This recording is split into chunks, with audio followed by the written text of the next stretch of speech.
Se c'è un brand fedele a se stesso, questo è Pelikan. Che si impugni una 400 del 1950 o una 140 come l'esemplare in questo caso, oppure una M200 di oggi, il feeling è quello. Vero, fatto salvo che i pennini di una volta erano decisamente migliori,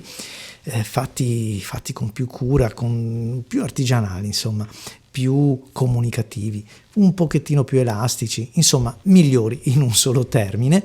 E anche i materiali si sentono al tatto leggermente diversi da quelli di oggi, un pochettino più finti, ma forse anche più godibili da un certo punto di vista, perché sono fatti con dei materiali, con delle resine più colorate, più screziate, trasparenti, insomma di tutto e di più. Sta di fatto che verde nera, striata o totalmente in total black, totalmente nera, queste Pelikan degli anni 50, degli anni 60, degli anni 70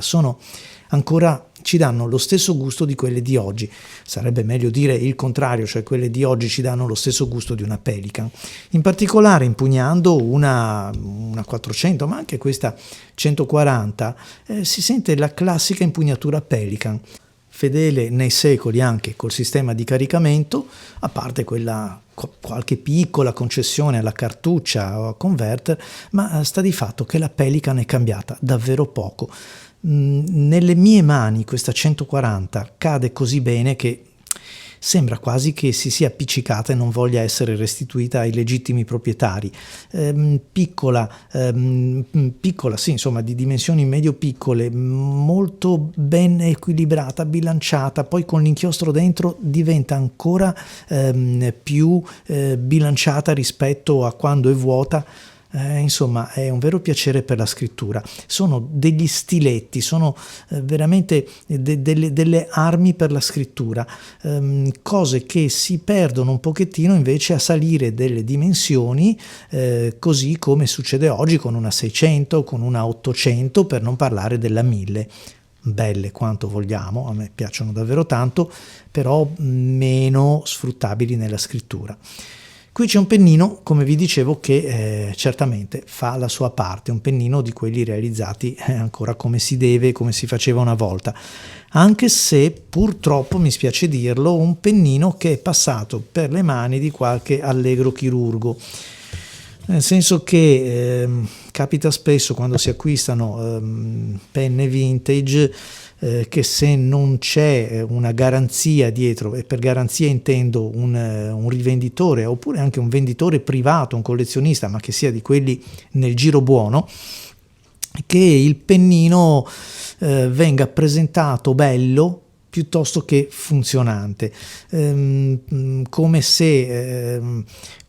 chi acquista la penna fosse più disposto a spendere quei soldi lì se vede il pennino bello, lucido, luccicante e fatto bene, piuttosto che provata e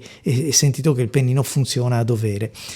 Chi ha sistemato questo pennino lo ha reso bello alla vista, ma lo ha macinato così male davanti, lo ha anche risistemato male perché è leggermente asimmetrico e quindi si è perso proprio tutta la parte,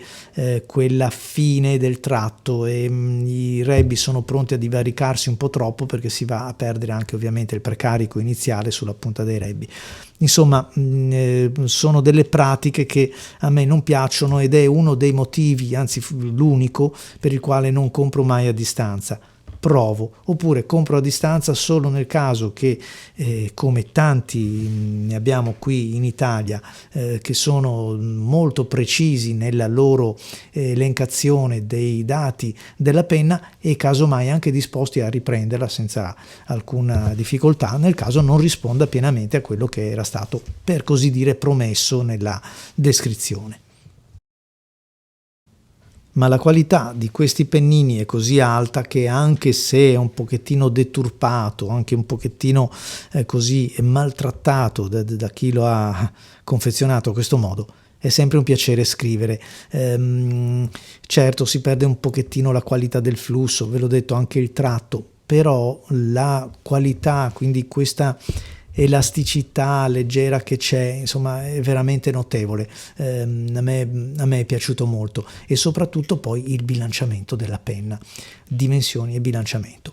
Vi lascio alle immagini ringraziando chi mi ha prestato questa penna e anche insomma ho avuto modo di comunicare quelle che sono le mie impressioni sul venditore e quindi vi aspetto ai prossimi video e grazie a tutti per aver seguito anche questo. Saluti inchiostrati, questa volta di Viola.